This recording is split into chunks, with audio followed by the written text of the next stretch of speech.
Hey, welcome to Women on the Verge of a Financial Breakthrough, a podcast where we're figuring out finance one very dumb question at a time. I'm Caitlin Meredith, a coach and mediator based in the Bay Area, and I'm Sara Glakis. I'm an investor, advisor, and the founder of Black Barn Financial and the Austin Women's Investing Group, which you can find on Meetup.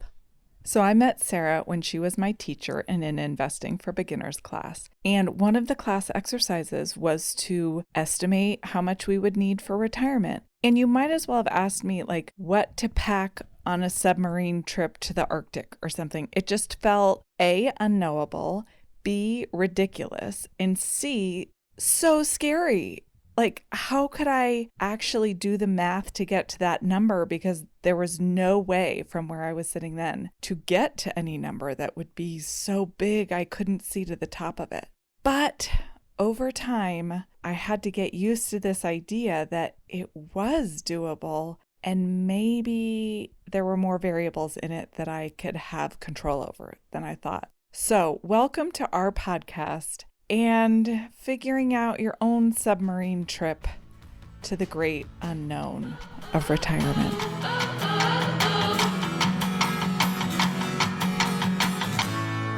So, we've been talking about all these like fundamental principles and encouraging women to do one thing every day to plan their financial futures. But such a key part of it is trying to figure out what should the goal be? How do you even know how much I should be saving, how much I'll need when I retire? Like, this is the whole point for the people we're talking to, right? Totally. I will need money when I retire.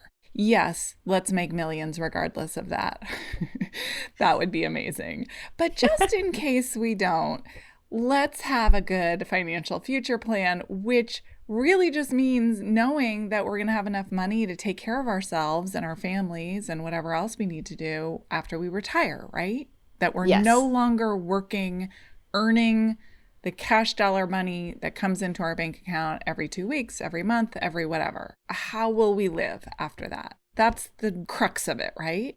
Yes. I mean, that's the question everyone wants the answer to, right? Am I on track?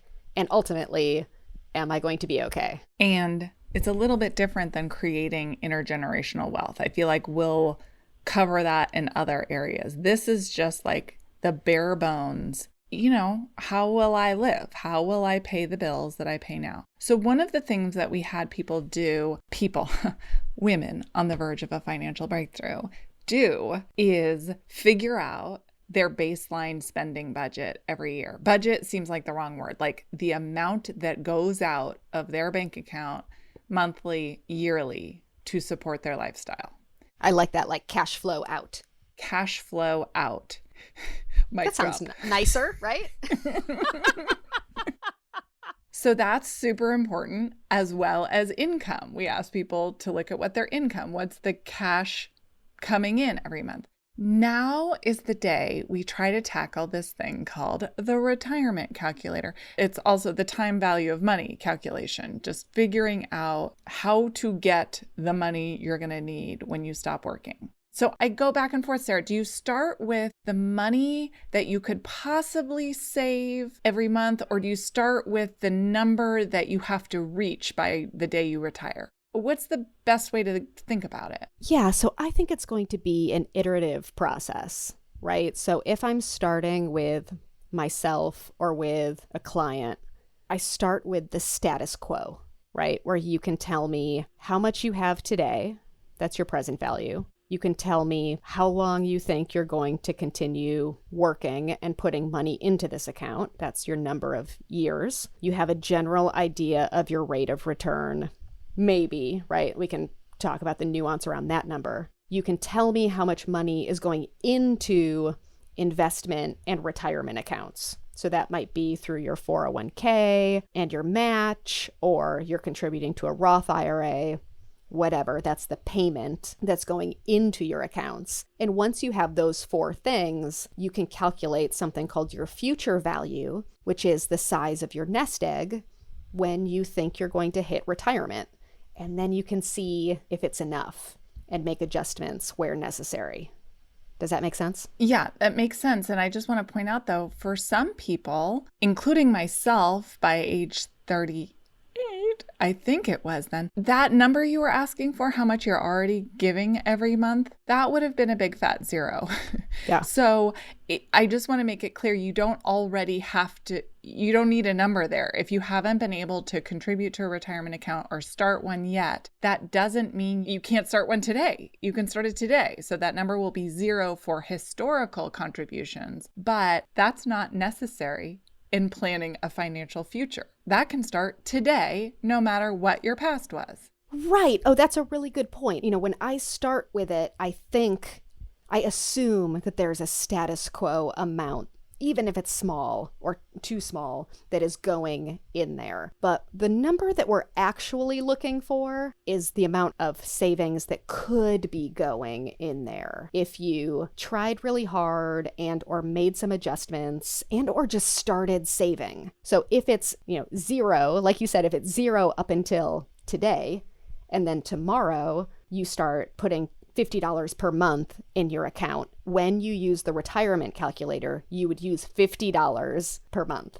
Right. And I mean, I just think for me, it crept up on me like I was freelance. So, it was a big enough deal to do my taxes every year. And it was sort of like, oh, next year I'll figure out that next piece. And that, didn't happen until I took your class. So I just want to make it very clear that having zero history in the retirement arena, investment account arena, does not disqualify you from anything going forward. So we're going to do this experiment on a retirement calculator. And the one that we're using today for this demonstration, actually we found on Schwab.com. Schwab is SCHWAB.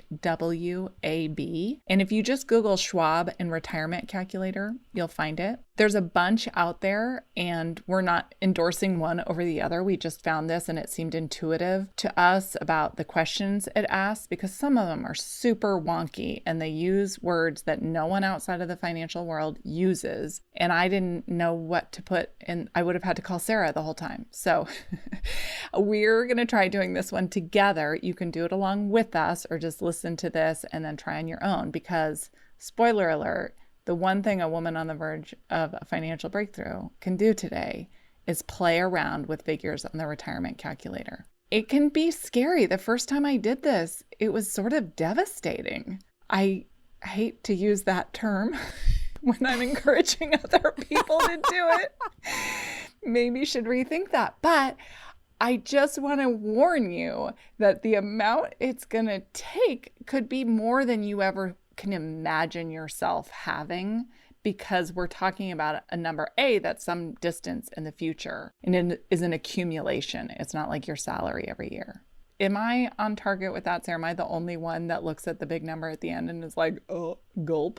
No, that happens all the time. I would invite people to let go of their preconceived notions about how much they need. There's lots of numbers that are thrown around, just around about, oh, you need this many millions of dollars or that many millions of dollars, which can be demoralizing at the very beginning. So I would just say, let go of some of your preconceived notions. These are just numbers. One of the things that I love about investing and finance and learning this is you over time will figure out the levers you can pull to change your own destiny financially. That's what the retirement calculator is for. So don't try to get the right answer. Don't freak out if the numbers don't, fit into what kind of your own worldview of your own financial picture is. We'll just run the numbers, let them kind of tell a story, but it's not necessarily the story of your life.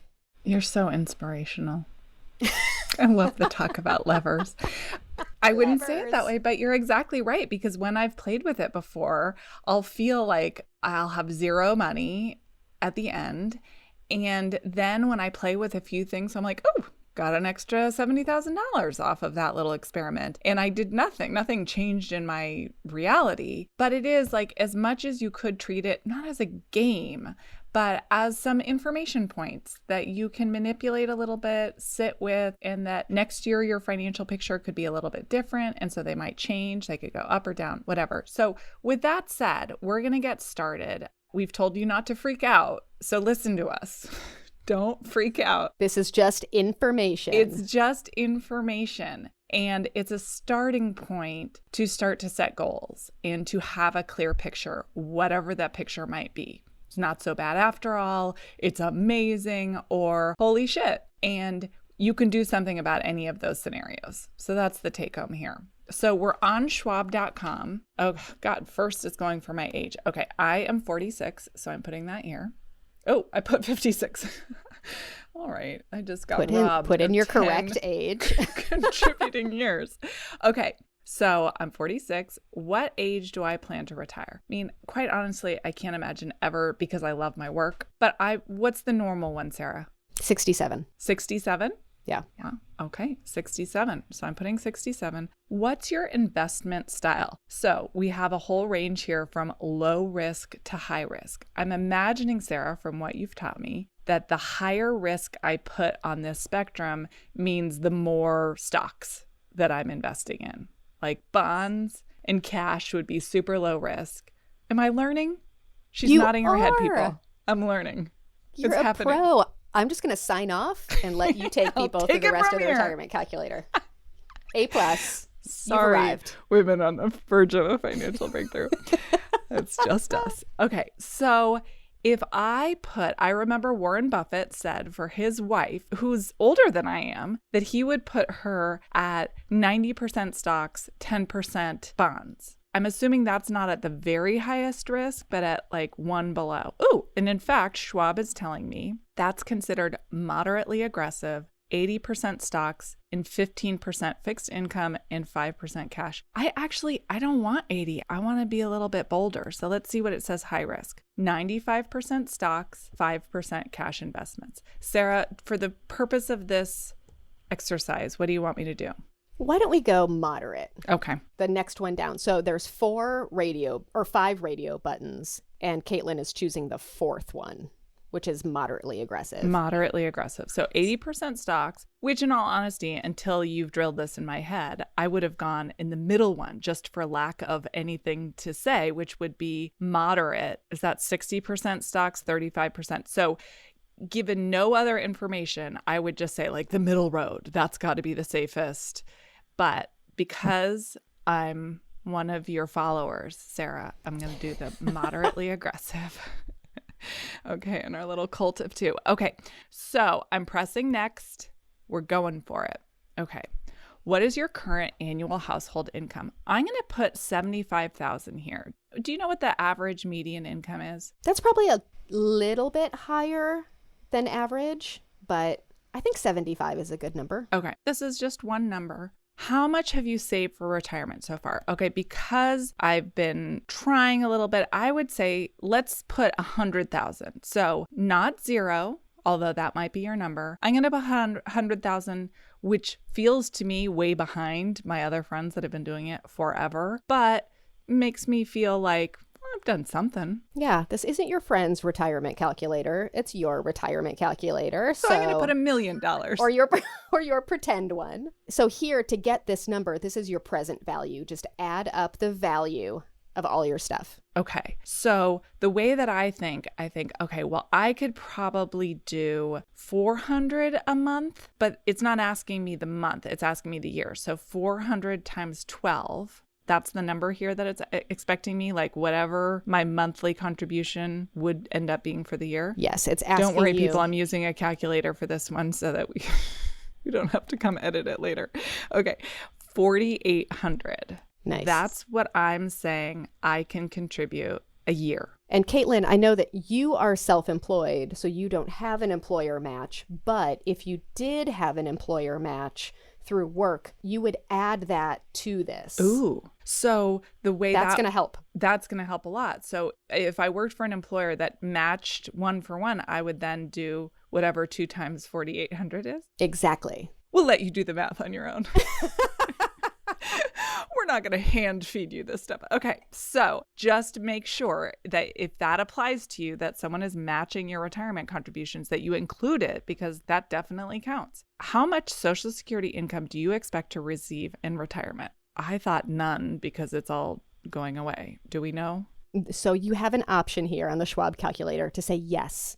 Calculate automatically. Just please leave it there. If you make it 0, you are not being reasonable and you're making your life way more difficult than it needs to be. I am a firm believer that Social Security will exist in some form or fashion when we all retire. If you're closer to age 67 right now, your benefits will probably be what they say at the Social Security website. If you're kind of in the middle, so I'm 42-ish, maybe she's 41, maybe she's 43. She's not telling.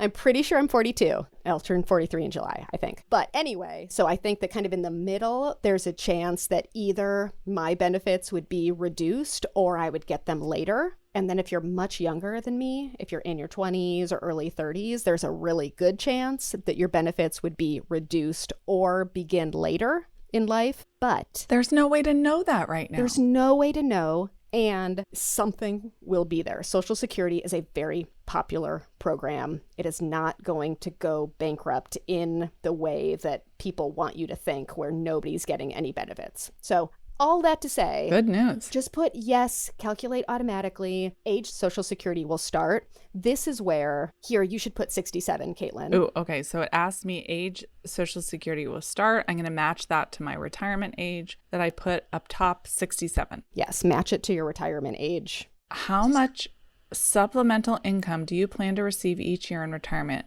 not including Social Security or investment portfolio income? What would that mean? So you have a rental property? Rental property or alimony? Yes. If that was going to be continuing then? Right. I think it's if you expect something like alimony to continue your whole life or for most of your life. If you get a distribution from a trust in perpetuity, and a lot of people, do you have a pension? So are you a teacher? Are you a state employee or a federal employee? You're paying into a pension plan, and that's where you would put this. Look at you, so clever, getting a pension. I know. Good for you. There is no freelance pension. Okay, would you like me to put in a dummy figure here so that we can see that? Or are we going freelancer without? I would say maybe put some conservative estimate for, like, if you kept your rental property and had some supplemental income coming in. $700 a month? $1,200? Sure. You don't care? Don't care. I don't know what a pension would be. Okay, I'm going to put $1,000. That is just some magic money that I'm getting. Hold on. This is each year. So. Oh, I'm sorry. Okay. So I have to put 12. I have to tell you, on all these calculators, they're all a little bit different. So that is something you have to pay a lot of attention to, whether they're asking you months, years, or periods, which why bother? Nobody thinks of their life in periods. But anyway, this one is asking us each year. So I'm putting 12,000 based on the idea that I'd get 1,000 a month from a rental property, a pension, a something. How much money do you plan to spend each year in retirement? Okay, estimate as a dollar amount or percent of income. Which do you suggest? I think the right number is something like, if you assume it's probably not 100% of your income, it's probably a little bit less, because one of the things you're doing each year is saving part of your income, not spending it. So it's not flowing through to your budget. So what did we assume? 75,000? Yeah. And you get maybe another 12,000 a year on top of that. Okay. So, I would maybe estimate somewhere between 80 and 85% of the income that you already put into these boxes. So you're going to have me do the percentage. Now, Sarah, I'm confused because I'm going to put the percentage and I'm going to put 85%. But I thought that you'd have me put in the number, which I don't have offhand, but that is, I'm spending a year now in my current lifestyle. I thought you'd have me put that. You're not. I must have known that you wouldn't have that number. You are smart. You read me, lady. Okay. But if you did the homework like you were supposed to. Well, I did. I just don't have that spreadsheet. And I clearly have a mental block for what that could be. But what you're telling me is either is possible. So if I do a percent of income, we're just saying 85%. Like whatever I'm making now, I'm going to be spending 85% of that per year after I retirement and am no longer getting my professional income. Yes. However, if I had right here in front of me a spreadsheet telling me how much money I'm spending, the cash out, I could also put that in a dollar amount here. Exactly. Okay, we're going to do next. We're going in. Woo. Oh, okay. What's happening here? Your retirement summary. It already popped up. Okay. Based on the information you provided, you will need to save an additional $589,600 to retire at the age of 67 with your current savings plan. That's very key here. When you see this alarming number in red, might I add, it looks like they've designed it to raise your heart rate. I mean, it's not blinking, but it might as well be. Call Schwab. But what I would like to emphasize from this statement is it says with your current savings plan. Meaning, if I manipulate some of these things, which we're about to do, it might be a different picture. So here are some possible ways. Oh, they're so helpful. Possible ways you can take to get on track. I would suggest different language, but okay. Change your retirement age to 75. So that's one of the variables we get to play with. Like, okay, I got to work a few more years. And they're specifically saying to 75, that would bridge the gap. At my current retirement savings rate, with the plan I chose, I could get to where I need to go, but I'd have to work an extra 8 years. Is that correct? Yeah. And you said you'd like to work. I did. So maybe that's a Bring palatable option. Okay. I mean, who knows how I'll feel then. Increase your annual retirement contribution to $16,600. So I'm going to do the math here, people. I had told them I could give $400 a month, and they're suggesting that I give instead $1,383 a month. Whoa. That's a big difference between 400 and that. So almost an extra $1,000. Right. But again, we don't have to be black and white. Let's say I say, okay, I can't do that, but maybe I can go up to 600 and then work to 70 or something. So these are all variables we can play with, right? Yes. Reduce your spending. Now, I am really against this one. Reduce your spending while in retirement to $47,800 per year. Okay, I don't know what that looks like. I don't know where I'll be living or what. So maybe that's going to be totally possible. No big deal. I'll have to wait on the yacht. You'll have to make payments on the yacht. You'll have to lease to own the yacht. But what I really like about this is it shows the flexibility of the plan. Like you're not stuck. You're not painted in this corner. Yes. I mean, that's what I love about this calculator in particular and in having this conversation with yourself, because it becomes like a game of would you rather. Does your kid ever play, like, do you guys ever play Would You Rather? But I did in high school. Don't tell my kid about it.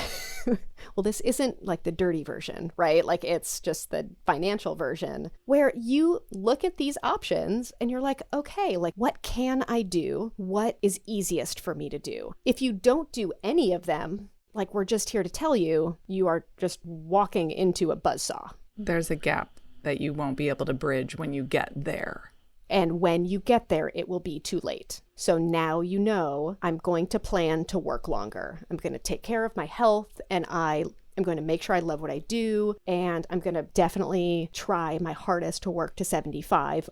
Or I'm going to look at my budget and I'm going to find a way to find another $100, $200, $800, $1,000 in order to save more money each month, in order to buy back those years to get back to age 67. The reducing your spending while in retirement, that part is tough. That's like a serious lifestyle adjustment, I feel like, for most people. Well, and that you can't control right now. You're not there yet, so you can't reduce that spending yet. The other two variables, your plan could reflect those things. Right. And maybe your plan could be, I have siblings that I'll definitely want to live with, or kids that, we live in a multi-generational home. Maybe that's the case. But for most people that I see, that part is the worst case scenario is you get used to living on $65,000 per year, and now you have to take it all the way down to $47,800. You're going to be living in a way that you are not currently living right now, and you're not leaving yourself very much margin for error. Usually not situated to take on a couple of side hustles, Right. Your earning potential just goes way down for several reasons. So this is where you can't do anything to make up for the time you have right now, whatever you do with that time. But what I like about this, and I think we need to just continue reminding ourselves that nothing is fixed. The idea that I'm doing this retirement calculator in September of 2021, my financial reality, something could change drastically in 6 months, and I can do it again, and there will be new opportunities. Not that all of a sudden I don't need that money, but if you can only truly afford $400, just do it. Keep doing it. And then just with the caveat that when you have a little bit more breathing room in your budget, that you come back to this and you add the extra $200 that you can afford. Then you can grow this. It's not a fixed plan that you're on. It's a living document. To that point, could we go back to the first page where you chose your No, Schwab's percentage? Nope, you made your bed. You can, you're people. done.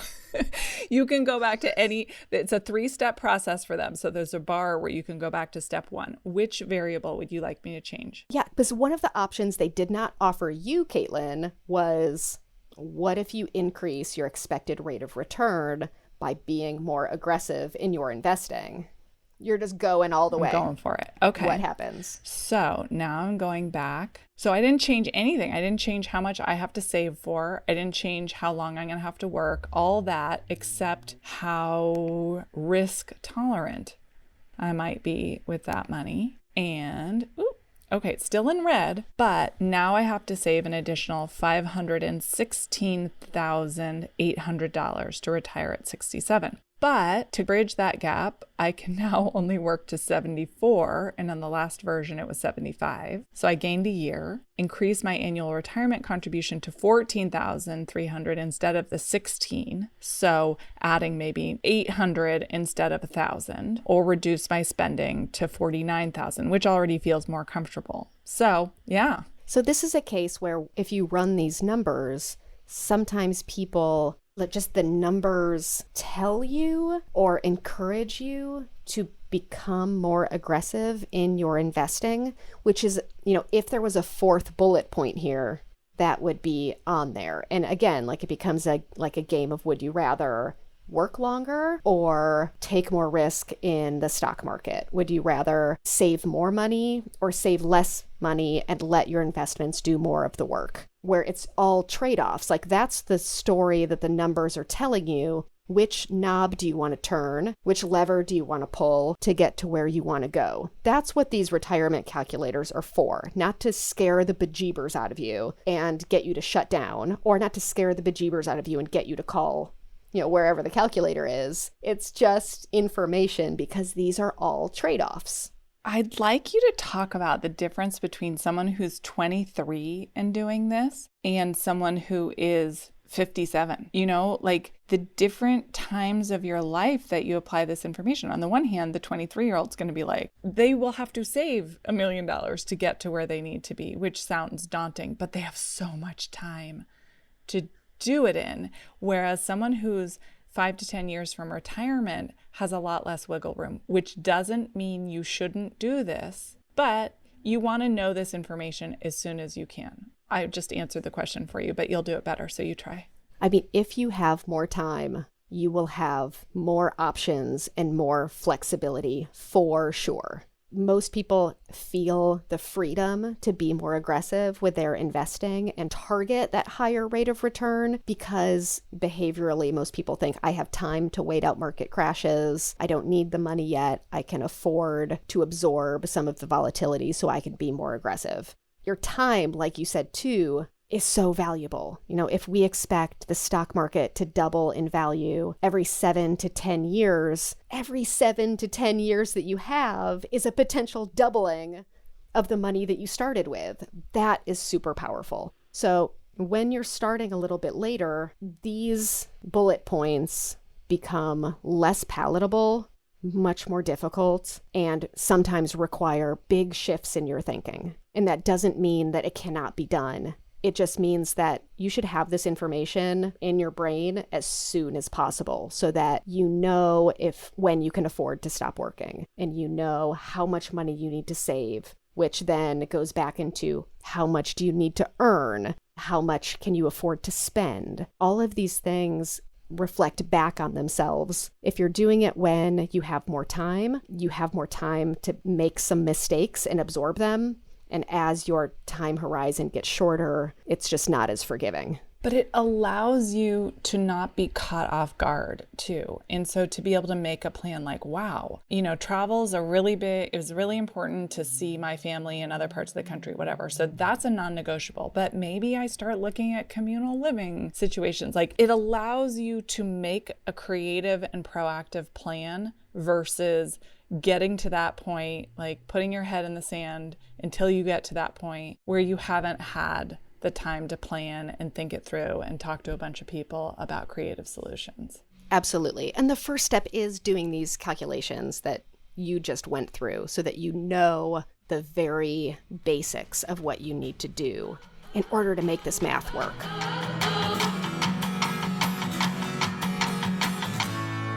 Sara, that's our one thing, right? Today, for a woman on the verge of a financial breakthrough, her one thing to plan her financial future is to play around with this calculator. And if you've already done it once, come back with your current reality and do it with that. Do you think people should do it every year? Am I overemphasizing that? It's these data points where I just don't want people to have it fixed. And definitely, I'm staring at this red number, $516,000. That would be like telling me I'm going to have to perform Hamlet, like what? I don't know where you're going to find that money. So to just not get paralyzed by this process and this idea that you'll keep coming back to it and your financial reality might change. It might get better. It might get worse, but that you can just manipulate a bunch of these things. And it gives you a place to start thinking about, what do I want? What are the sacrifices I'm willing to make that freaking number not red? Yes. I would say annual's probably a fine place to start, but it might be revisiting it whenever something changes in a major way. You get a raise, you get laid off. Whenever your financial situation really changes in a material way, check back in on it and see how that change is going to impact the rest of the plan. Thank you so much for walking me through this. And I'm so glad this one didn't ask me per period. I'm always like, why is it asking me about my period? So weird. And then my dad's a hockey player, like periods, like in hockey, like what the hell? Anyway, are there three? There's 3 in hockey, right? There's 3 periods in hockey. There's countless in a woman's life. So I don't know why the finance gurus are putting it as your retirement calculator. No one thinks about that in terms of their life in that way. So avoid one of those because I'm boycotting them. But good. This was a good one. I know NerdWallet has one. Just find one that makes sense. If you're just spending too much time to even figure out how to answer the questions, I'm afraid you'll get so frustrated you say, like, I'm not going to do this anymore. So this one on Schwab was really intuitive and easy, and all the question marks actually tell you information you can understand, even if you're not Sara. Thank you, Sara. Awesome. See you later.